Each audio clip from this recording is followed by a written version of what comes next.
I'm Professor Trevor from the University of Sydney, Australia, and I'm here visiting Vietnam and looking at programs for children and adults with disabilities, particularly autism.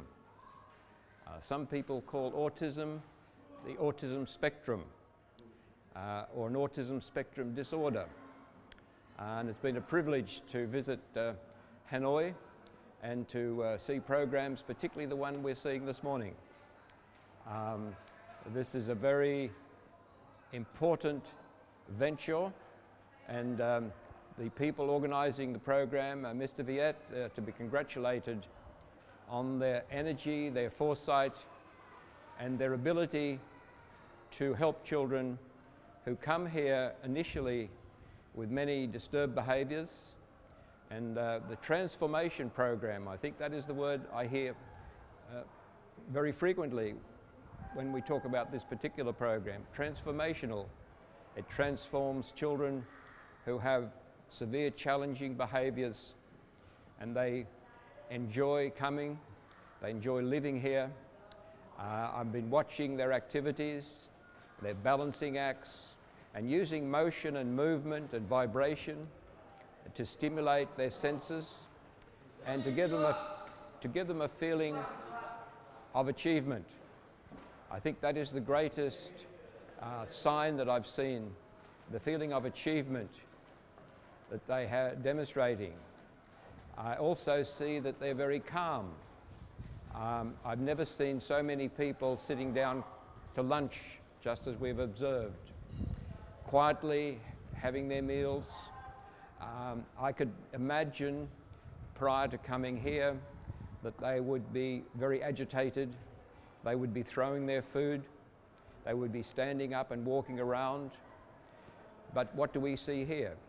We see that they're calm, they're enjoying their meals, they're interacting with each other, which again is a problem for people with autism. They have difficulty making friends. They have difficulty in interacting.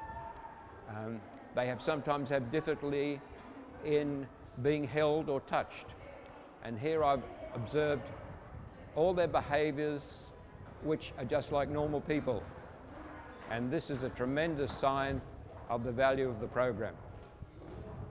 It's been exciting to witness the enthusiasm, not only of the children, but the enthusiasm of the staff. There's a wonderful relationship, a bonding between the staff and these young people. And that again is very difficult for a child with autism to bond. They have difficulty bonding with their mothers and fathers and their siblings. But here we see them bonding with each other, bonding with the staff. There's a sense of love in this place, a sense of affection, which I'm very impressed by.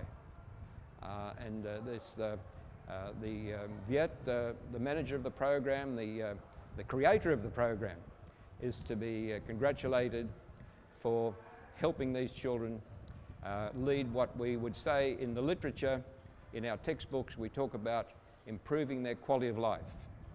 And my observation as a specialist in measuring quality of life is that these young people appear to have a wonderful quality of life here with their friends and with the staff that support them. I will certainly take pictures of the program back to my country and show my colleagues this very innovative, I think that is a key word, innovative program that is helping. And I only wish that this program could be more publicised across Vietnam, and would encourage your government particularly to support programs like this. I'm sure they will. In my country, children with autism were not very much supported. Families had to keep them at home. But now, with government support, they're going to regular schools, but importantly with teachers who are trained to help them. And I'm impressed by the surroundings here. I think it's very impressive that it's in the grounds of a university. I think that's another important venture, so that the university students can see these people as ordinary people, as ordinary human beings. And I think that's another excellent the position and this environment is very conducive to showing that these people are human beings with many talents, and they deserve our support. So I wish the program well, and I certainly intend to keep in touch with Viet and his team, and with other people in Hanoi who are working with programs. They may have different approaches, but in our field of disability, we have many different pathways to helping children and adults. My own speciality is to help people with disabilities get jobs, to get employed, to earn money and to become a part of the society, and to give something back to the society that gives something to them. And I think that is a true measure of being a good citizen of your country. People do not look down on you, people do not see it as just a charity issue, but they see it as something they should do, and something that is valuable and builds the capacity of a country like Vietnam, where we need everyone to be contributing. And that's the case in other countries in the world. We teach people to contribute to their community and to feel a part of that community.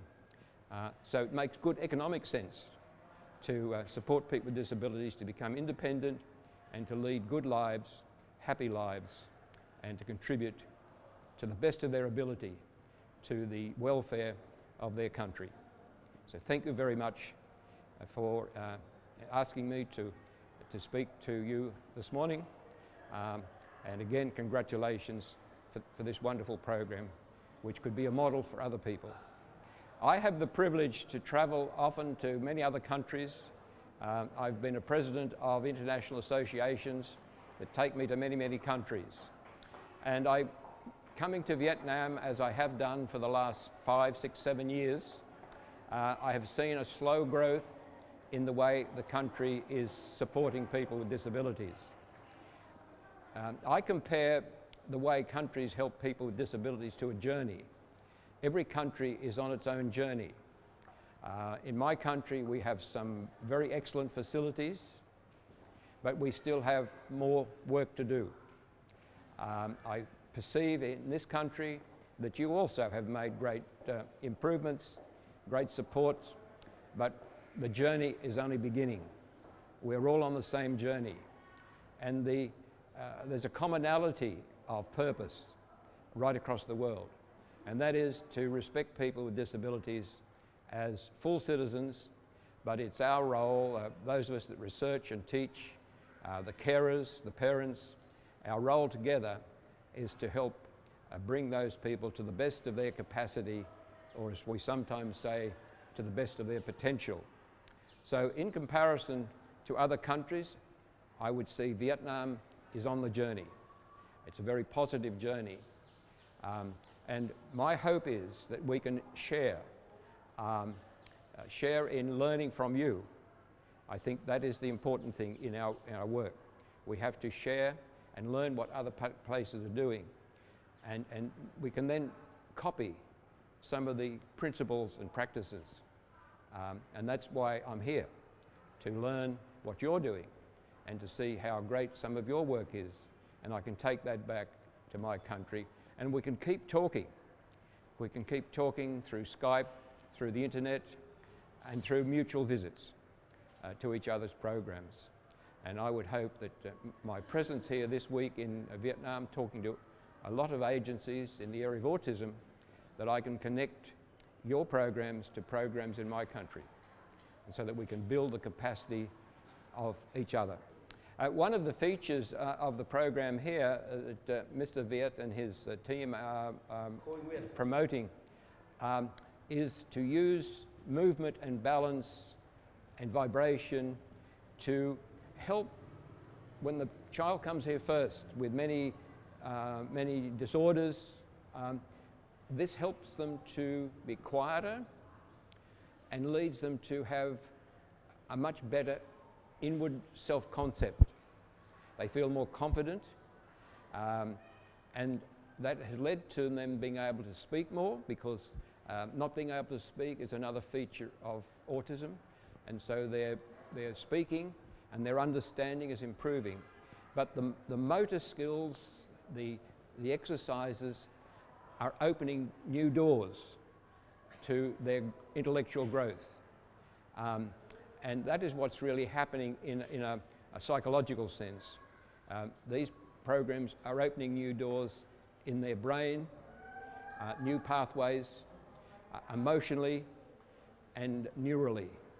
And this is one of the key features of this program that I'll be taking back to my country to tell my friends about and to look at and to study things somewhat similar. One of the advantages of this interchange is to open doors for even progressing further. One of my hopes for these young people is that with the program they've been taking here, if they can have further support beyond their adolescence and their young adulthood, some of these people could go to work. Some of these people could get jobs. They may still need support from the business world, but that is a possibility. One of my proud achievements in Australia is to increase the number of people with disabilities who are going to ordinary work. We call it supported employment. Working in ordinary programs. Sometimes families set up their own businesses, and so that's the goal I would like to see for people here.